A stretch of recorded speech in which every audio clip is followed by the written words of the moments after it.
যে ভাইরাল ভিডিওতে সুদীপ রামকে দেখা যাচ্ছে, তার সঙ্গে আমরা কথা বলেছিলাম, তিনি বলছেন যে তালা তিনিই লাগিয়েছেন এবং তার জন্য স্পষ্ট বুঝিয়ে দিচ্ছেন এতটুকুও অনুতপ্ত তিনি নন।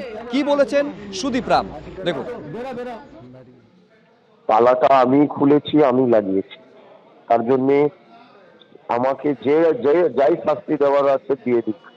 অন্য কোনো ব্যক্তি তালা মারিনি, আমি সুদীপ রাম আমি তালা দিয়েছি, অন্য কোনো ব্যক্তি ছিল না যে তালা দেবে। আর আমি বাধা দিয়েছি সবাইকে কি কেউ তালা দেবে না, যা শাস্তি দেওয়ার আমাকে দিক। কিন্তু আমার মায়ের অপমান, মা দুর্গার অপমান, সনাতনের অপমান যারা করেছে, সেই তাদেরকেও আমি বলবো কি ওপরওয়ালা শাস্তি দিক। আর আমার আস্থা আছে প্রশাসনের উপরে, পুলিশের উপরে, তারাও খুঁজে বের করুক ওদেরকে যারা এই ধরনের ভুল করিয়েছে। সিজেপি আন্দোলনকারীর বাবাকে পিটিয়ে খুনের ঘটনায় এবার তার বাড়িতে পৌঁছলেন অম্বিকেশ মহাপাত্র সহ আক্রান্ত আমরার প্রতিনিধি দল। বাঁকুড়ার ইন্দাসের করিসুন্ডা গ্রামে তারা পৌঁছন। শনিবার ইন্দাসের করিসুন্ডায় হাফিজদের বাড়িতে পৌঁছন অম্বিকেশ মহাপাত্ররা। সিজেপির আন্দোলনে যোগ দেওয়া যুবক ও তার বাবাকে মারধর করা হয় বলে অভিযোগ। 13ই আগস্ট বাঁকুড়ার ইন্দাসের বাড়িতে ঢুকে হামলার অভিযোগ বিজেপির বিরুদ্ধে। 15ই আগস্ট বর্ধমান মেডিকেলে মৃত্যু হয় যুবকের বাবার। বহরমপুরে তৃণমূল নেতার বাড়িতে উদ্ধার হয়েছে অস্ত্র ভাণ্ডার। বিপুল পরিমাণে অস্ত্রের সম্ভারের হদিশ পাওয়া গেল। সেই ছবি আপনাদের সামনে আমরা রেখেছি, যেখানে যুব তৃণমূল নেতার বাড়িতে 5টি পিস্তল, 2টি পাইপগান, 185 রাউন্ড গুলি উদ্ধার হয়েছে। আগে গ্রেফতার করা হয় যুব তৃণমূলের প্রাক্তন সভাপতি পাপাই ঘোষকে। ধৃতকে জিজ্ঞাসাবাদ করে আগ্নেয়াস্ত্রের খোঁজ মেলে বলে দাবি করেছে পুলিশ।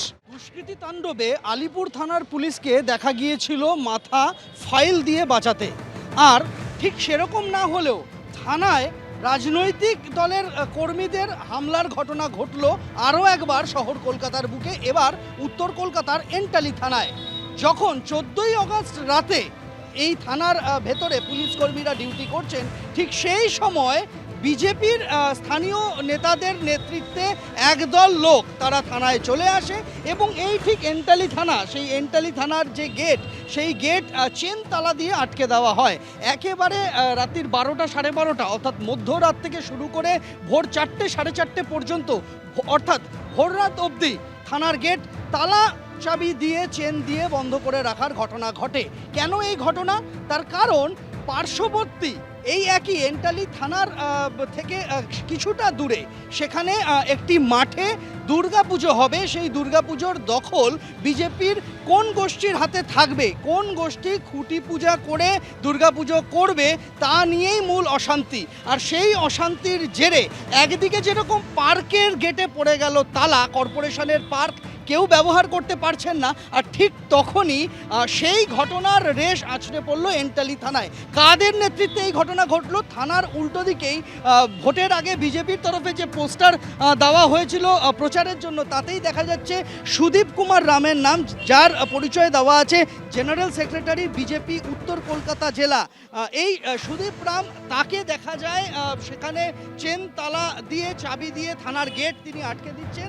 আর তার সম্পর্কে দাদা, তিনিও ছিলেন সেই রাতের ঘটনাতে, তিনিও ওই মুহূর্তে থানার বাইরে ছিলেন। দিলীপ কুমার রাম, তার আরেকটি পরিচয় হচ্ছে তিনি পশ্চিমবঙ্গ বিজেপির স্বাস্থ্য পরিষেবা সেলের কো-কনভেনার এবং পেশায় আইনজীবী, সরকারি আইনজীবী, সরকারি প্যানেলভুক্ত আইনজীবী শিয়ালদা আদালতে।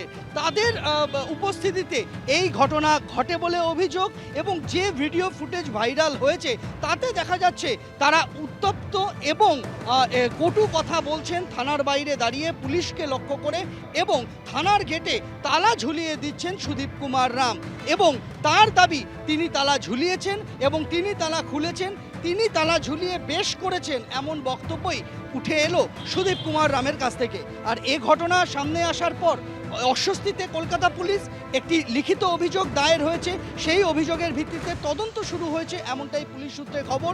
ওই রাতে যারা যারা থানার বাইরে ছিলেন তাদের বেশ কয়েকজনকে জিজ্ঞাসাবাদের জন্য নোটিশ পাঠানো হয়েছে, সেরকমটাই কলকাতা পুলিশ সূত্রে খবর। কিন্তু গ্রেফতারি এখনো পর্যন্ত শূন্য।